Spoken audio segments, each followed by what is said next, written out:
ক্লাসে আমাদের আলোচ্য বিষয় হবে বোরস মডেল।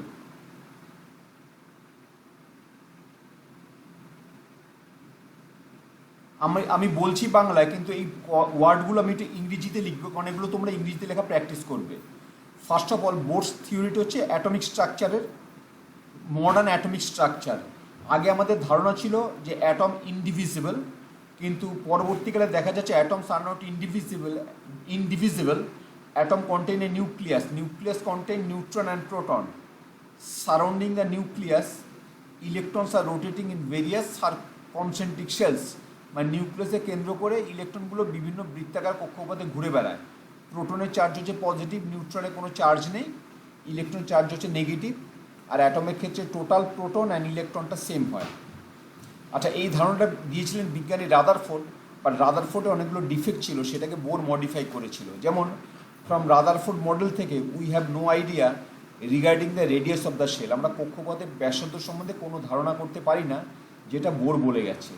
এখন প্রথম কথা যে বোরের তত্ত্বটা কাদের ক্ষেত্রে প্রযোজ্য হবে? সব পরমাণুর ক্ষেত্রে কি বোরের তত্ত্বটা প্রযোজ্য হবে? No. Bohr's model applicable for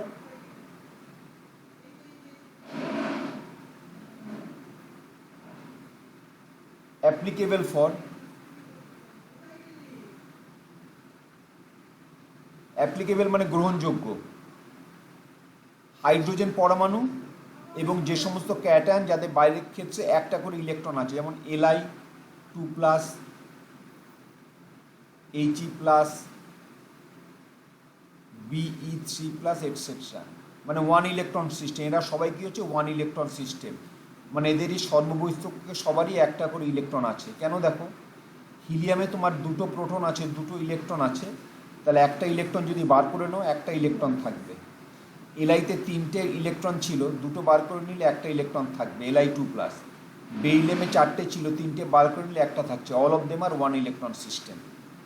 এখন বোরের তত্ত্ব থেকে আমরা কি করতে পারি না, এই যে বিভিন্ন কক্ষপথের সম্বন্ধে কোনো ধারণা পাই না, যেটা রাদারফোর্ড থেকে কোনো ধারণা পাওয়া যায় না। বোর সেই ধারণাটা দিয়ে গেছে। তাই বোরের কক্ষপথ থেকে কিভাবে আমরা বিভিন্ন বৃত্তাকার কক্ষপথে ধারণা পেতে পারি? আচ্ছা, প্রথম কথা দেখো, বোর বলেছিলেন যে ইলেকট্রনগুলো তো বৃত্তাকার কক্ষপথে ঘুরে বেড়াচ্ছে, তাহলে কোনো বস্তু যখন সরলরৈখিক পাতে ঘোরে তখন তাকে বলে রৈখিক মোমেন্টাম বা লিনিয়ার মোমেন্টাম।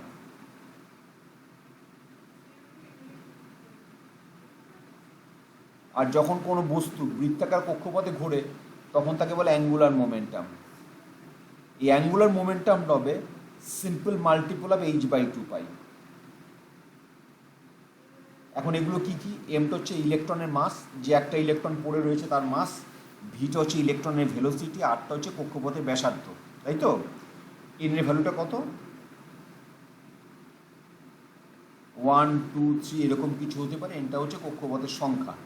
এইচটা হচ্ছে প্ল্যাঙ্কস কনস্ট্যান্ট, এটা একটা ধ্রুবক। এই সম্বন্ধে শুধু এটাকে জেনে রাখো, এটা একটা কনস্ট্যান্ট, এবং এর ভ্যালুটা হচ্ছে 6.627 × 10⁻27। এর সম্বন্ধে ডিটেলিংটা পরে বলবো, যখন ব্ল্যাকবোর্ডে রেডিয়েশন আসবে তখন এর সম্বন্ধে ডিটেলিং করা যাবে, ঠিক আছে তো? × 10⁻27 আর্ক সেকেন্ড, অর 6.627, এটা সিজিএসে, এটা হচ্ছে এসআই যেটা লিখছি, 10⁻34 জুল সেকেন্ড, ঠিক আছে? আর পাইটা তো কনস্ট্যান্ট জানো, এটা হচ্ছে, এটাকে কি বললাম? এমভিটা হচ্ছে লিনিয়ার মোমেন্টাম, এমভিটাকে কি বলছি? অ্যাঙ্গুলার মোমেন্টাম বা কৌণিক ভরবেগ। কৌণিক ভরবেগ কেন? কারণ ইলেকট্রনটা বৃত্তাকার কক্ষপথে ঘুরে বেড়াচ্ছে।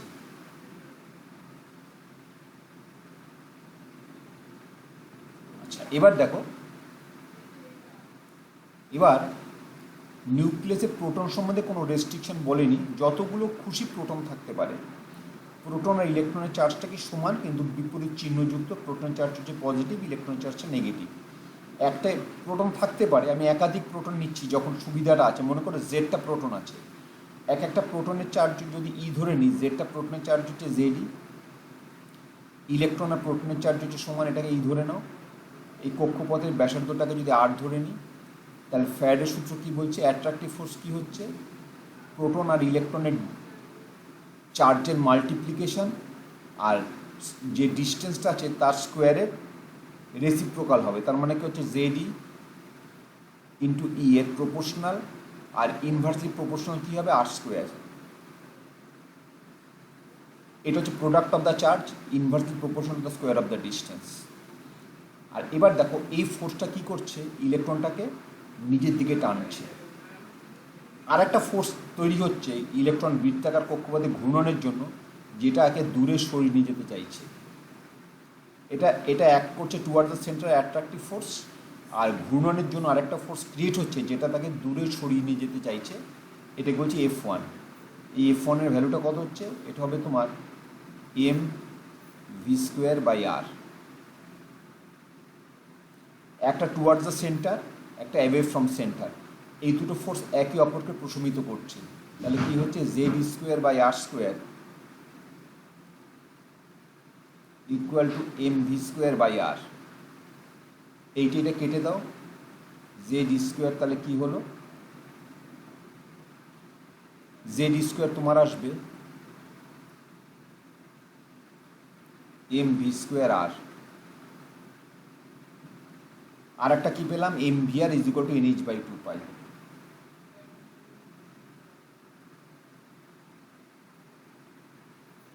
ওকে, এটা 1, এটা 2। এবার আমি কি করছি, এই নাম্বার 1 আমি দেখো এই দুটো সূত্র ব্যবহার করে আমি কি করতে পারি, বিভিন্ন বৃত্তাকার কক্ষপথের ব্যাসার্ধ বার করতে পারবো যারা বোরের তত্ত্ব মেনে চলবে। মানে হাইড্রোজেন হতে পারে, সেটা He+ হতে পারে, Li2+ হতে পারে, Bc+ হতে পারে ইত্যাদি। এবার বোরের তত্ত্বের অনেক ডিফেক্টস আছে, ডিফেক্টস আমি পরে বলবো, আগে ভালো গুণগুলো বলে নিচ্ছি। যে সমস্ত ক্যাটায়ন এবং হাইড্রোজেন পরমাণু বোরের তত্ত্ব মেনে চলবে তাদের বিভিন্ন কক্ষপথের ব্যাসার্ধ কী করে বার করবো আগে সেটা ডিসকাস করছি। আচ্ছা, এবার দেখো আমরা জানি mvr ইকুয়াল টু কী বললাম, nh/2π। আর আগে দেখালাম কি mv²r ইকুয়াল টু z²। এটা 1, এটা 2। 1কে স্কোয়ার করো, স্কোয়ার করে 2 দিয়ে ডিভাইড করো। 1কে স্কোয়ার করলে কী হবে বলো, m²v²r² ইকুয়াল টু n²h²/4π²। এটা কি হলো mv²r z²। এবার দুটোকে যখন ভাগ করব, এটা কাটছে, v² কাটছে, mr পড়ে আছে, mr ইজ ইকুয়াল টু কী আসছে, n²h²/4π² m² ইন্টু z। দেখো এই জিনিসটা আসছে। আচ্ছা, এমটা কি হচ্ছে, ইলেকট্রনের ভর, এর ভ্যালুটা কত, এগুলো তোমার এটা জাস্ট জেনে রাখো, এটা তোমার করতে হবে না, জাস্ট এটা জেনে রাখো। 10⁹ ইন্টু 10⁻⁻28 গ্রাম সিজিসি যদি করো, অর 9.1 ইন্টু 10⁻31 কেজি। আচ্ছা, আরটা কি কক্ষপথের ব্যাসার্ধ যেটা আমি বার করতে চাইছি, এনটা কি বৃত্তাকার কক্ষপথের সংখ্যা, এইচটা প্ল্যাঙ্কস কনস্ট্যান্ট, ইটা হচ্ছে ইলেকট্রনের চার্জ, এর ভ্যালুটা কত হতে পারে 4.8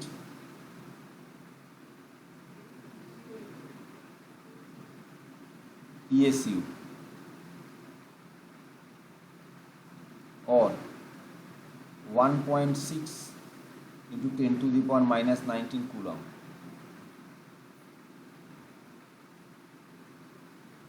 আচ্ছা দেখো, এগুলো না তুমি যদি বসাও, মানে তুমি mr ইজ ইকুয়াল টু এটা পেলে, তা আর কত হলো তোমার, এখানে এমটা লেখার দরকার নেই, কারণ এখানে তো এমটা লিখে দিয়েছো। তাহলে আর কত হচ্ছে n²h²/4π² zm²। n²h²/4π² zd² হচ্ছিল। এখন এমটাকে এখান থেকে সরিয়ে, এমটা এখানে লেখাটা ভুল হয়েছে, আর কত হচ্ছে, তাহলে আর হচ্ছে n²h²/4π² zm²। আচ্ছা, আমি নেক্সট স্লাইডে এটা ভালো করে দেখাচ্ছি তোমাদের। আর ইজ ইকুয়াল টু তাহলে কী পেলাম, n²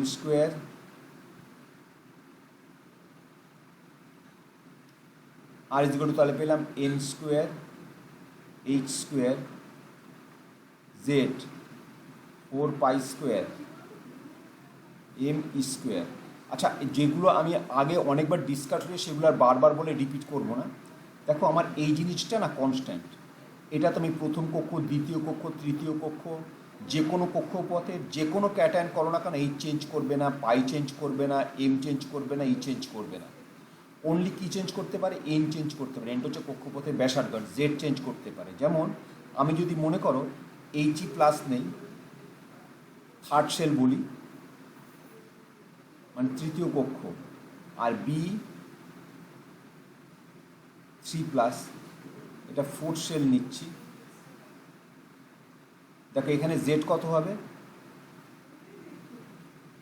জেড হবে 2 আর এন হবে 3। আর এটায় কত?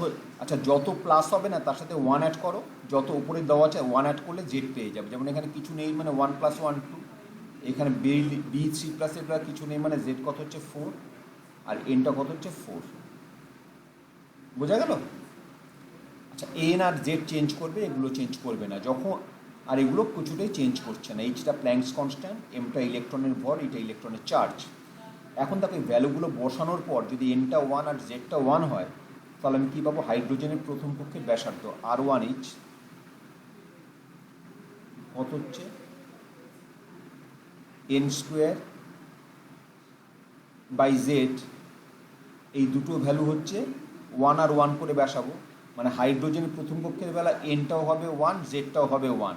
তাহলে n²/z কত হচ্ছে? তাহলে এটা হবে তোমার 1²/1, মানে 1ই থাকছে, মানে এই পুরো জিনিসটার সাথে 1 মাল্টিপ্লাই করছো। ভ্যালুগুলো বসানোর পর ভ্যালুটা কত? আর ভ্যালুটা আসবে 0.529 ইন্টু 10⁻⁻8 সেন্টিমিটার, বা এটাকে বলা যায় 0.529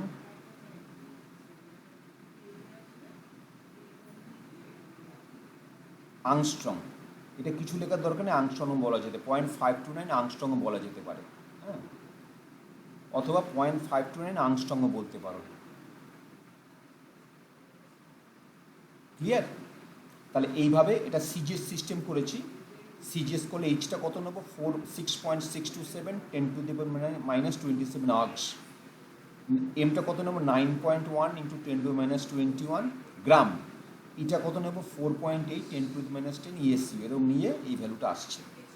এখন মনে করো যদি তুমি B3+ এর 4 সেলের বার করতে চাও, তাহলে এনটা হচ্ছে 4, জেডটাও হচ্ছে 4, এই যে লিখে দিয়েছি। তার মানে কী দাঁড়াবে? জেনারেল রিলেশনটা কী আসবে? জেনারেল রিলেশনটা হবে তোমার RN। আচ্ছা, আমি নেক্সট স্লাইডে দেখাচ্ছি। RN মানে radius of the nth shell equal to কী লিখবো? n²/z into R1H।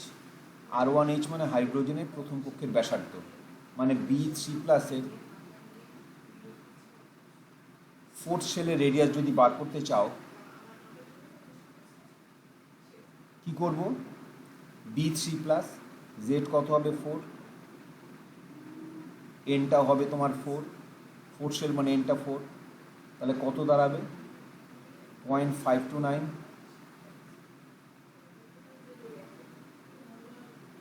Into n² মানে কত? 4² বাই নিচে কত দাঁড়াবে? 4, এটা কেটে দাও, মানে কত দাঁড়ালো?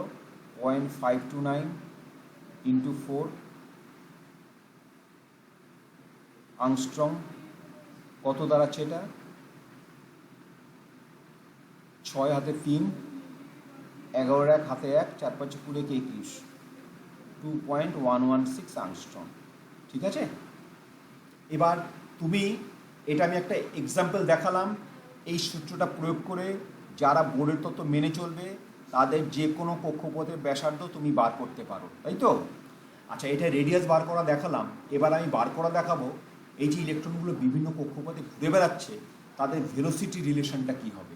হ্যাঁ, হাইড্রোজেনের প্রথম কক্ষে যে ইলেকট্রন ঘুরে বেড়াচ্ছে তার সাপেক্ষে, তার রেসপেক্টে অন্য কক্ষপথে যে কোনো ক্যাটায়ন বা হাইড্রোজেনের অন্য যে কোনো কক্ষপথে ব্যাসার্ধ রিলেশনটা কী আসবে। আচ্ছা, এটা পরের স্লাইডে ভেলোসিটিটা করে দেখাচ্ছি। ঠিক আছে? ভেলোসিটি বেলা কী করবো? আমরা কি জানি? mvr তুমি করেছো কি লিখেছো, angular momentum simple multiple of NH by 2 pi করেছো। এটা তুমি আর ভি বার করতে চাইছো, তো ভিটা কত হচ্ছে NH by 2 pi m into r. R এর ভ্যালুটা আমরা কত জানি, n square h square by 4 pi square Z M E square. এটা বসাও,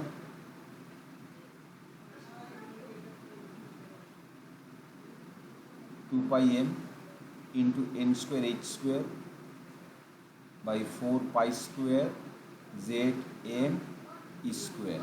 আচ্ছা, আমি এই পুরো জিনিসটাকে না ওপরে নিয়ে যাচ্ছি আগে। হ্যাঁ, তাহলে কী পেলাম, তাহলে বলো, NH into 4 pi square Z M E square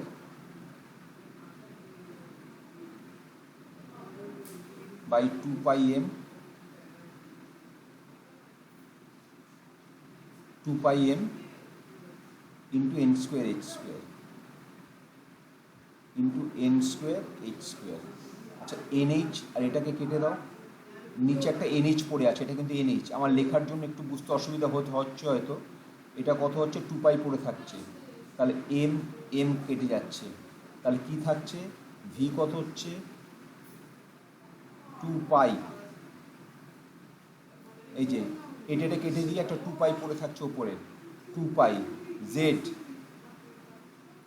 square by কি পড়ে থাকছে এইচ আর এন, এটা হচ্ছে এইচ আর হচ্ছে এটা N, 2 pi Z square by H N. 2 পাইটা কনস্ট্যান্ট, জেডটা হচ্ছে প্রোটন সংখ্যা, এটা ইলেকট্রনের চার্জ, এইচটা প্ল্যাঙ্কস কনস্ট্যান্ট, এনটা হচ্ছে কক্ষপথের সংখ্যা।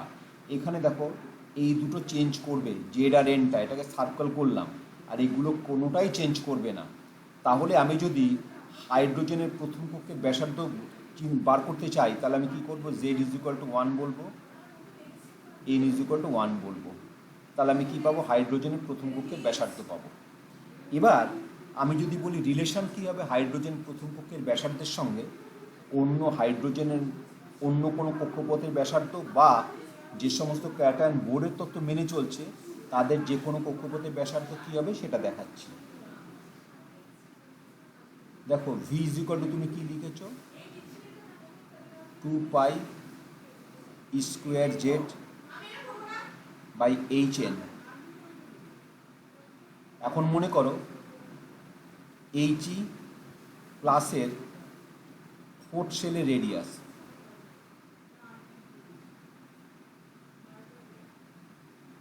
এই জিনিসটা কনস্ট্যান্ট, তো তাহলে কি হবে, V N velocity of the N shell, সেটা হাইড্রোজেন পরমাণু হতে পারে, যে কোনো ক্যাটায়ন হতে পারে, ভি এন কী হবে, V1 of H, Z1 R N1 বসলে এটা কী হবে, V1 of H into Z by N. জেডটা কি প্রোটন সংখ্যা, এনটা কি কক্ষ সংখ্যা। এখন এখান থেকে কী দেখতে পাচ্ছি, জেড যত বাড়বে তাহলে ভেলোসিটি তত বাড়বে, এন যত বাড়বে ভেলোসিটি তত কমবে, এটা তো কনস্ট্যান্ট, V1 এইচটা তো কনস্ট্যান্ট। মানে মনে করো আমি যদি বলি এইচই প্লাস আর Li2 প্লাস, যদি বলে কার ভেলোসিটি বেশি, দেখো Li2 প্লাসের বেলা জেড কত 3, তো আর এইচই প্লাসের বেলা জেড কত 2, তার মানে কত Li2 প্লাস। Li2 প্লাসের velocity for a given shell, মানে যে কোনো কক্ষের বেলা, ধরো মনে করো সেকেন্ড শেল বলেছি, তাহলে Li2 প্লাসের ভেলোসিটি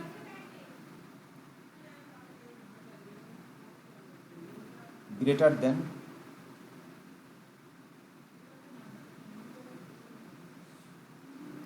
এইচই প্লাসের ভেলোসিটি ফর এনি শেল। আর যদি মনে করো থার্ড শেল আর ফোর্থ শেলের কম্পেয়ার করি, বাই এন আছে, মানে যত এনটা বাড়বে এটা ছোট হচ্ছে, মানে ফোর্থ শেলের রেডিয়াস থার্ডের থেকে কম হবে, থার্ডের রেডিয়াস সেকেন্ডের থেকে কম হবে, এইরকম। হ্যাঁ, এইভাবে আমি জেড আর এনের রিলেশনটা পেলাম। আচ্ছা, এবার আর একটা পার্ট একটু ছোটো করে বলে দিচ্ছি, তিনটে জিনিস আমরা বার করতে পারবো, এক হচ্ছে রেডিয়াস, এক হচ্ছে ভেলোসিটি, এক হচ্ছে এনার্জি।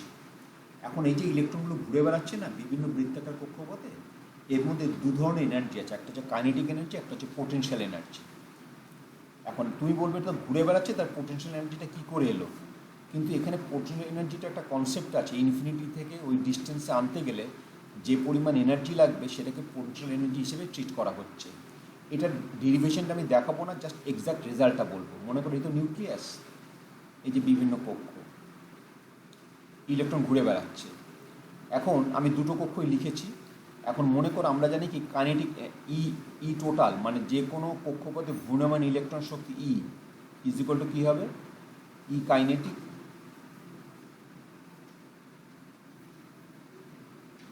Plus E potential.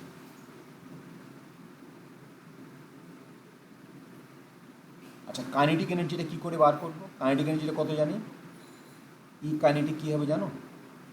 ই কাইনেটিকের ভ্যালুটা আসে হাফ এমভি স্কোয়ার। এটা তো তোমরা ফিজিক্সে করেছো। আর এই দেখো আমরা জেনেছি M V square by R equal to Z square by R square, এটা আমাদের জানা আছে। এইটা কেটে দাও, তাহলে হাফ এমভি স্কোয়ার কত আসবে?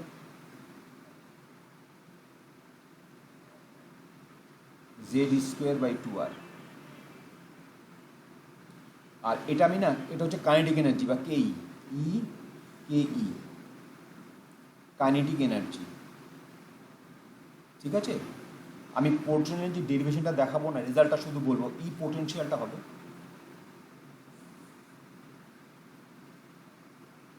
কাইনেটিক এনার্জি ডাবল কিন্তু অপোজিট সাইন, মানে এটা হবে তোমার -2 কে ই।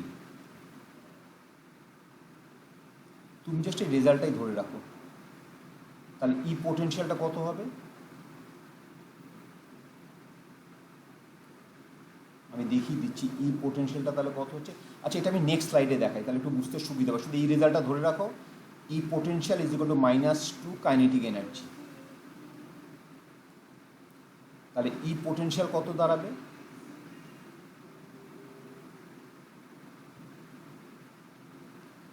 Equals to -2 Z square by 2r, মানে minus Z square by r. তার টোটাল এনার্জি এটা কত হবে? কাইনেটিক প্লাস পোটেনশিয়ালের সামেশন, তাহলে কত হলো?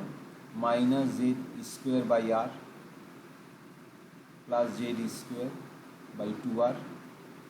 এটা করলে দেখাচ্ছে কি minus Z square by 2r। এখন আর এর ভ্যালুটা এখানে সাবস্টিটিউট করবো, যেটা আমি আগে বার করেছি।